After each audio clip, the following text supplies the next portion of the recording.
అబ్బా super. Hi అండి, అందరికీ నమస్కారం. నేను మీ వెంకీ. ఈరోజు మన ట్రెండింగ్లో ఉన్న ఆమ్లెట్ అయిపోతున్నాం. ఇప్పుడు ఎక్కడ ఏ సోషల్ మీడియాలో చూసినా ఈ ఆమ్లెట్ ఫేమస్ అయింది, తెలుసు కదా. ఫస్ట్ ఎగ్ వేసి చేస్తున్నారు కదా, అది ఇప్పుడు చూద్దాం. రెడీ. ఫస్ట్ స్టవ్ వెలిగించుకొని ఇలా రౌండ్గా ఉన్నది పెట్టుకుంటే బెటరు. పెద్ద పెద్ద పెనాల్లో అయితే రావు, అంత ఇదిగా ఉండదు. అందరూ దీంట్లోనే చేస్తున్నారు కాబట్టి. సో ఇలా ఎగ్ మిక్స్ చేసుకొని నేనైతే 2 గుడ్లు చేశానండి. 2 గుడ్లు, కారం, ఉప్పు అండ్ పెప్పర్ పౌడరు అన్నీ వేసి ఇలాగ ఒక మిక్స్ చేసుకొని ఒక బౌల్లో పెట్టుకున్నాను రెడీగా. హాయ్ ఫ్రెండ్స్, ఇప్పుడు అందరూ ఒకే గుడ్డుతో వేస్తున్నారు కదా. మేము అసలు హాఫ్ గుడ్డు పెడితే ఎలా ఉంటుందని ఒక చిన్న ఆలోచన వచ్చింది. ఒకే గుడ్డుని 2 హాఫ్ కింద కట్ చేసాము. సో ఒక స్పూన్ ఆయిల్ వేసుకొని, మనం ఎప్పుడు రెగ్యులర్గా తాలింపు వేసుకుంటాం కదా, అందులో వేస్తున్నామండి. ఫస్ట్ కొద్దిగా మనం గిలకొట్టుకున్న ఎగ్ ఉంది కదా, ఆ ఎగ్ వేసే కొద్దిగా చూసారా, అబ్బాబ్బాబ్బా వేసుకొని ఇప్పుడు అందులో మనం కట్ చేసుకున్న హాఫ్ ఎగ్ ఉంది కదా, అది బోర్లాగా పెట్టుకుంటున్నాం. ఓకే, పెట్టేసాం. ఇప్పుడు ఆల్రెడీ అందులో సాల్ట్ వేసాను. సో ఇప్పుడు లైట్గా స్ప్రింకిల్ చేసుకుంటాం అన్నమాట.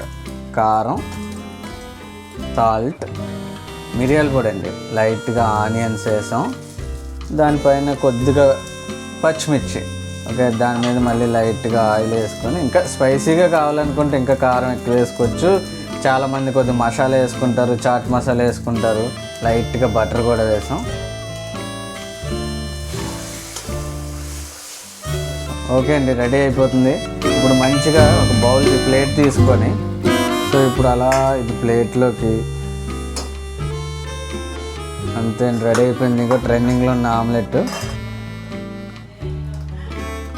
వేడి వేడిగా ఉంటుందండి. పిల్లలు ఎవరైనా తింటే కొద్దిగా లైట్గా చల్లారిన తర్వాత, ఆ హీట్ తగ్గిన తర్వాత తింటే మంచిది.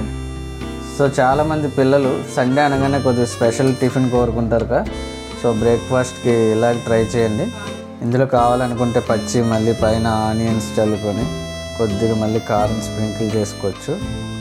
చేసుకొని తింటే ఒక ముక్క కట్ చేసుకొని సూపర్ ఉంటుందండి.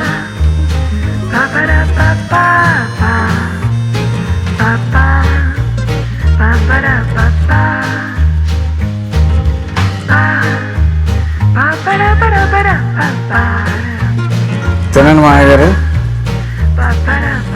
అబ్బా ఎలా ఉంది? చాలా సూపర్గా ఉందండి, చాలా బాగుంది, సూపర్.